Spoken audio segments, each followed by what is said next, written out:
We're in a customer's home today. They have a radon mitigation system, and the termite inspector or company over time has torn out part of this system. And so they have elevated radon. We're gonna come in here, we're gonna figure out how to fix it. I'm gonna show you how that's done today. So this is the Crawlspace. You can see they put a fastening bar here, and they wrapped some 6mm plastic, and they fastened it to the wall. It's actually pretty good.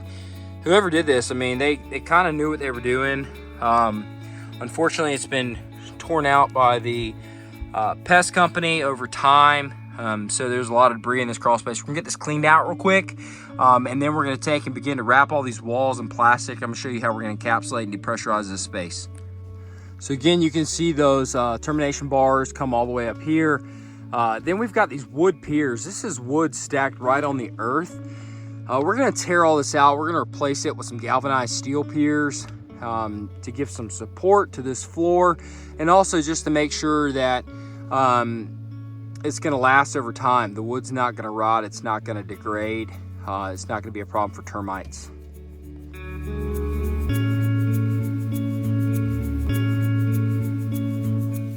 So this is the radon vent pipe. So again, the original contractor, they had this section spanning across the crawl space. It goes to a suction pit in the basement slab. Then right here, this chokes down a 2-inch pipe. It comes down and it hits a loop of corrugated, 4-inch corrugated perforated drain pipe. So that's what's going around the perimeter. It's just kind of looped around this crawl space. It's not really, there's no design, no structure. It's just kind of haphazardly put in here. So we're gonna rip all this out. We're gonna rework all the piping. We're gonna rework the whole liner. This whole system in here is gonna get redone. Over time, you can see this dryer duct has become disconnected, and there is dryer lint everywhere. I mean, it is covering the ground in here. So we're gonna strap that up. We're gonna get that reducted outside. That way this isn't continuing to be a problem for our customer.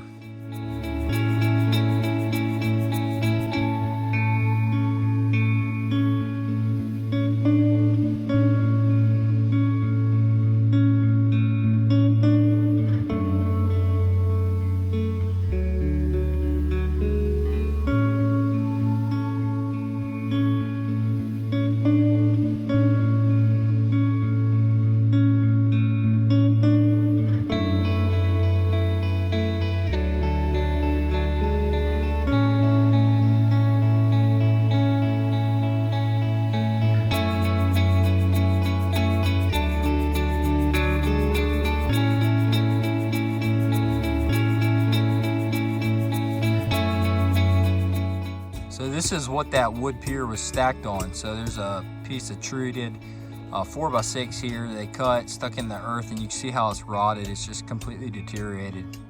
So we've gotten our first row of supports in.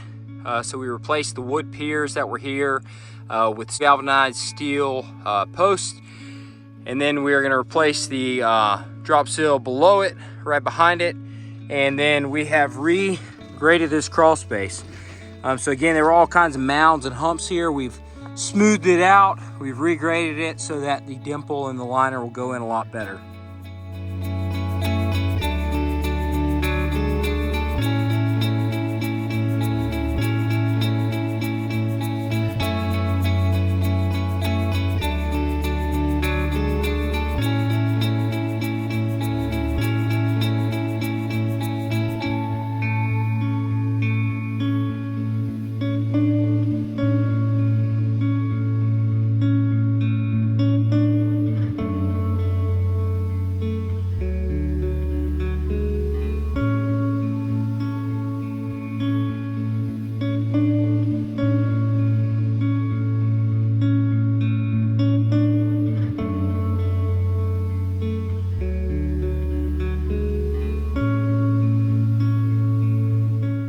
Original system had a 2-inch pipe here with no ball valve to balance the flow.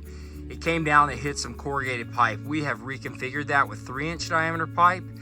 We have put that into suction points in strip drain that we have routed in a loop-like pattern around this crawl space.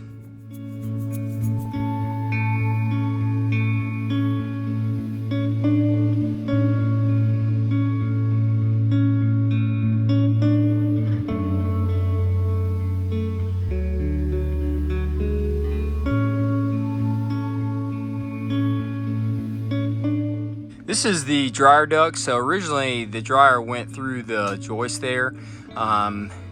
It came out right underneath the deck. There was nowhere to put a screen on it or a vent exhaust. So we cored a hole through the foundation wall. We relocated the dryer duct, then we put it all back together.